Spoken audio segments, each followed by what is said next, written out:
childhood trauma doesn't always look like abuse. Sometimes it looks like anxiety. Sometimes it looks like sleepless nights. Sometimes it looks like people pleasing. Sometimes it's sabotaging anytime something good comes into your life.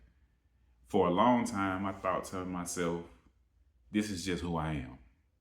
And then I realized that the things that happened to me, this is what became life changing, right? The things that happened to me weren't my fault, but the healing process had became my responsibility.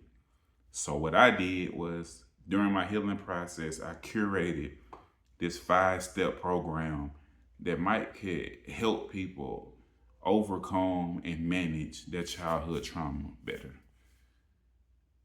Let's get into it. Step one is going to be acceptance. What you resist persists. You cannot heal from something that you refuse to acknowledge. So the statement that you say to yourself is, no, I did not deserve what happened to me, but it happened and it's affected me long term. And this is one of the hardest steps, right? Because after years and years and years and years of just being yourself, being who you thought that you were, you never realized that what you were was so extremely affected by your upbringing, the things that happened to you, the things that you've seen, the things that were said to you, the love that you never received, or the smothering the too much love that you received. There's so many dynamics that can cause trauma. But until you can say that this particular thing is the reason that the way that I am, then you'll forever be in that cycle or that loop of doing the same things and getting the same results. Number two is going to be your safe space. You have to find a safe space, whether that's with your spouse, whether that's with a therapist, whether that's with a close friend. You have to find a space where you're not judged, where people aren't looking down on you because of your trauma. You have to find a comfort zone so you can openly express yourself without feeling like someone's going to throw it back in your face or someone's going to go and gossip about you, because that tends to be the issue, right? When you open up to people, that tends to be the end result. They either go tell your business or they use it against you in the long run. So you have to find, my opinion is, find you a therapist that you trust and that you feel like wants the best for you, and you dive full in. You open up completely. You tell those hard truths that you never told before, right? Those deep, dark secrets that you said you would never tell anyone. Those secrets are the reason why you can't heal. Those secrets are the reason why you people please and why you say yes when you weren't supposed to. All right? Find you a safe space. Number three, super important. Identify your triggers. Find out what makes you tick. Because until then, you're in cruise control with a bomb attached to it. At any given moment, at any given moment, you can explode on somebody, and that's gonna always be detrimental in the long run. That's part of that self-sabotage stage that I'm speaking of, where you feel like something good is happening to you, but you don't really believe that you deserve something good. So let's use relationships as an example. You find someone that you care about, someone that you love, but prior relationships tells you that if I dive too far into this relationship, it will be detrimental to me and my ego and who I am as a person. I'm gonna leave this situation more damaged than I entered it. That's your thought process. So you build up this wall. And it'll be little moments within that relationship where that person did something slightly similar to that old relationship. And you're going to take that out on him, or you're going to take that out on her, even though it's not the same. It's a completely different person, completely different motives, completely different intentions. The situation just seems similar. So you project that anxiety onto that other person. And in the long run, that person is either going to turn on you and start giving you what you're putting out, or they're going to just leave. They're going to just disappear on you. And then now you have to deal with abandonment issues, right? So let's find out what makes me tick. Let's find out what that makes that fire boil inside of my stomach. Let's pinpoint those things, and then we can work on those things individually.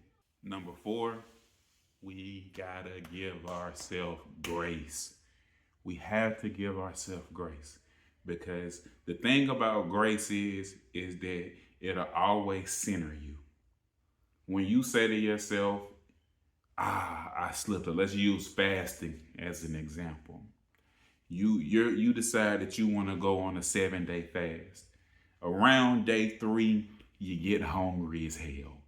And you supposed to just do an all liquid diet, but you ate 5-6 cheese crackers.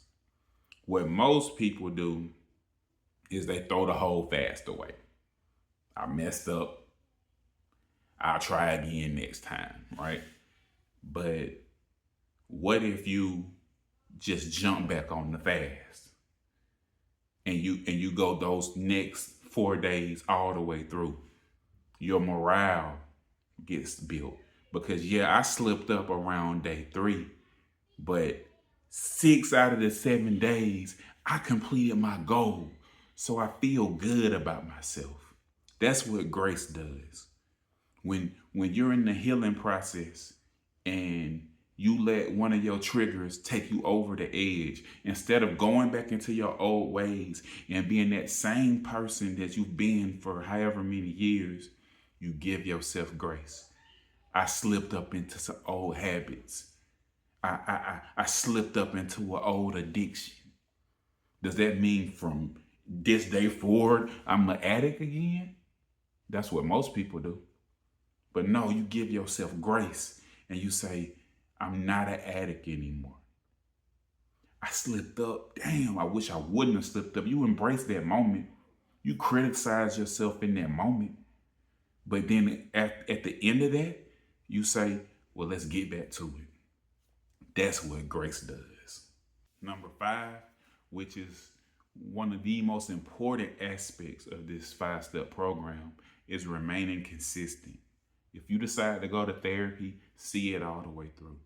If you decide to go a holistic route and you want to deal with Reiki, or if you want to deal with some type of holistic source to help you get through this shadow work, be consistent. See it all the way through. Even when it gets tough, even when the universe is putting all these obstacles in your face, push through.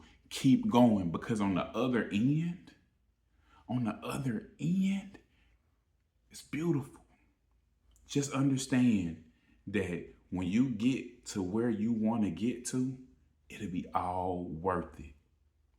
Sometimes that causes for you to bite your tongue. Sometimes that causes for you to go against your natural nature, because you have been this way for so long. It's gonna be tough. But after a while, just like anything, when you practice anything, it becomes habitual. So instead of creating habitual negative habits, let's create positive habits. Let's be habitual with positive self-talk, right? You get in that mirror and you tell yourself how much you love yourself. You tell yourself how beautiful you are. You tell yourself that you're a great father, or you're a great mother, or you express these things to yourself. You be consistent. You wake up every single day and you do this. You avoid those triggers and you face those triggers every single day. Because the thing about healing is it's ongoing.